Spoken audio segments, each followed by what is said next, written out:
So, feeling crappy today and getting aggravated doing my political homework. Decided to give that up. It was aggravating me. So I thought I'd look into those zero emission vehicles. You know, the ones that aren't that.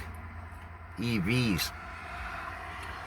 And how do you extinguish them when they catch fire? Bottom line, you can't. The only thing you can do is pour water on them to cool the surrounding cells that haven't already caught fire,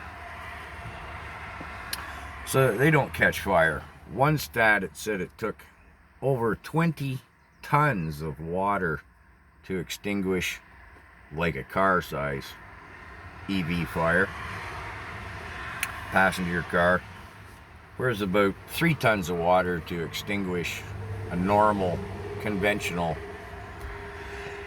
petroleum ice vehicle. So I was looking at that. What got me thinking about it all was the that bus in France, the city bus that had caught fire. You may have seen the footage of it. It kind of went viral. It was the second bus in France to catch fire, so they took the other 149 of them temporarily off the road. Hope they parked them somewhere safe. That bus wasn't plugged in and being charged. It wasn't in operation. It was just sitting there on the side of the road. And if you watch the footage, you can just about say exploded into flame, as they do. Now, nobody seems to have asked the question, what would have happened if that bus was, boogieing down the road at 40 or 50, 60 kilometers an hour? What's a city bus weigh? I don't know, a lot. What's an electric city bus weigh? A lot more than a lot. A lot more. Those batteries are heavy. The way that thing blew into flames, I mean, again, just shy of, you can't quite say exploded into flames. If that bus was mobile, moving down the road, I don't think anybody had any much chance of getting off that bus alive. And the driver certainly wouldn't have had time to stop the bus.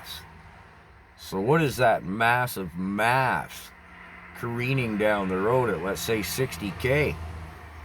That's going to go well into a building. You know what I mean?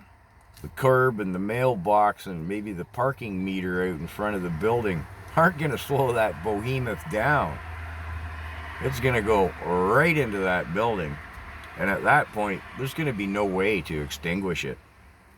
The entire Paris fire department would be there, and it would just be like whatever building it ran into would be gone, obliterated.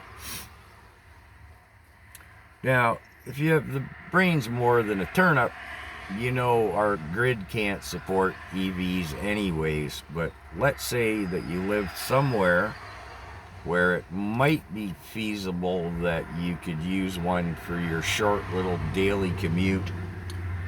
And it wasn't too hot or too cold, because that goes bad for them. You pretty well, unless you live in this microcosm, at just the right latitude for these things to function properly, they pretty well have to sit in a garage to charge. That's right, the attached garage on your house, as a rule. There's good thinking. Now, most places have building codes where the sheetrock or drywall, the interior finish of the garage has to be more fire resistant than that within the rest of the house.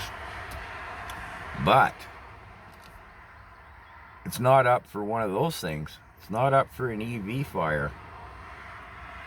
If that thing's sitting charging or not, they tend to catch fire more charging than just sitting. But if you're sleeping at night and that thing goes off, poof, in your garage, good luck getting out. Now, people will argue and have argued, oh, conventional cars catch fire. Well, they do, but the rate of that happening numerically is, well, the EVs far exceed it. I can't seem to find a percentage statistic on EVs. They don't want us to know that one, right? But when a conventional car catches fire, well, usually it's operator error in the sense of somebody tinkered under the hood. Maybe they went off-roading, broken engine mount, fuel line chafes. Maybe the fuel lines corrode. Or it's an electrical fire that starts the conventional gas motor car on fire. But when they catch fire, there's a little poof maybe, you know, as the vapors from the gasoline or perhaps diesel poof, and then the car just kind of burns. You know, all this plastic junk in here catches fire. It burns at a controlled pace, not like the EV that goes woof. So yeah, if you know someone who's thinking about buying one, try and give them an education. These things are scary. In California, to extinguish them, I mean, they're running out of water down there, right? Lake Mead's a puddle, the aquifers but drained in the whole western part of America. They can't afford the water to be putting these things out, so they have a containment vessel they put them in. I don't know how they do that. You know, pick it up and drop it in the bin and haul it out to the desert and let it burn. They'll reignite after they extinguish them, of course, as well. So, yeah. How they put that bus out in France, I can't seem to find. I imagine they just left it sit there and burn. See the plume of smoke coming off of that thing?